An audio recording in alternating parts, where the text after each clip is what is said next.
जुबैर आसिया से अपने काले कारनामों की रकम लेने आता है, लेकिन इस बार मामला अलग होता है।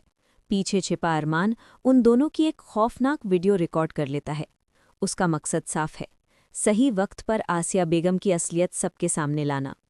उधर वसीम और ज़ारून बुरी तरह परेशान हैं, क्योंकि नाना जान की सारी प्रॉपर्टी राह के नाम हो चुकी है। अपनी नाकामी का गुस्सा ज़ारून बतूल पर उतारता है और हद पार करते हुए उस पर हाथ उठा देता है। टूट चुकी बतूल रोती हुई अपनी अम्मी आसिया के पास जाती है और सारी बात बता देती है। ये सुनते ही आसिया आग बबूला हो जाती है। वो ज़ारून के पास पहुंचकर ऐलान करती है, अब मेरी बेटी तुम्हारे साथ नहीं रहेगी, मैं अभी तलाक दिलवाऊंगी। ज़ारून बेशर्मी से हंसता है, मुझे भी इस बेवकूफ़ के साथ रहने का कोई शौक नहीं। इसके बाद आसिया जुबैर को ज़ारून पर नज़र रखने का हुक्म देती है।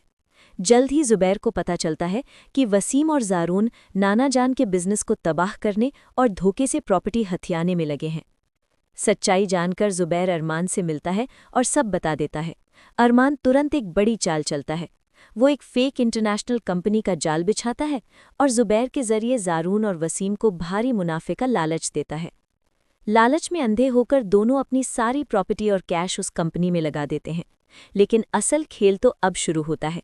जिस दिन मुनाफा मिलने वाला होता है, खबर आती है कंपनी सारा पैसा लेकर रातों रात गायब हो गई।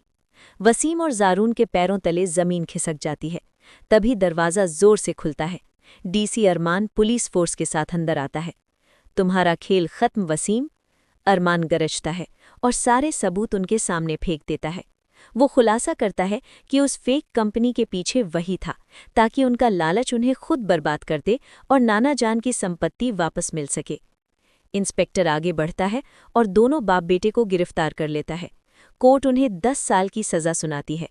घर में जब आसिया को ये सब पता चलता है और उसकी वीडियो भी सामने आने की खबर मिलती है, तो उसे ज़बरदस्त हार्ट अटैक आता है। वो गिर पड़ती है और हमेशा के लिए लकवाग्रस्त हो जाती है। बतूल ये सदमा सह नहीं पाती और बेहोश हो जाती है। डॉक्टर बताते हैं कि वो प्रेग्नेंट है। ये सुनकर राह का दिल पिघल जाता है और वो अपनी बहन को संभालती है।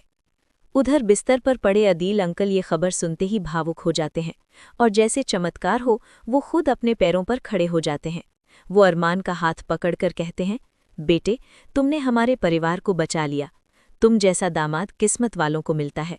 इसी खुशी में घर पर ही काजी साहब को बुलाया जाता है और रा और अरमान का निकाह पढ़ा दिया जाता है। निकाह के बाद अरमान मुस्कुराते हुए अपनी दुल्हन राह को साथ लेकर एक नई जिंदगी की शुरुआत करता है।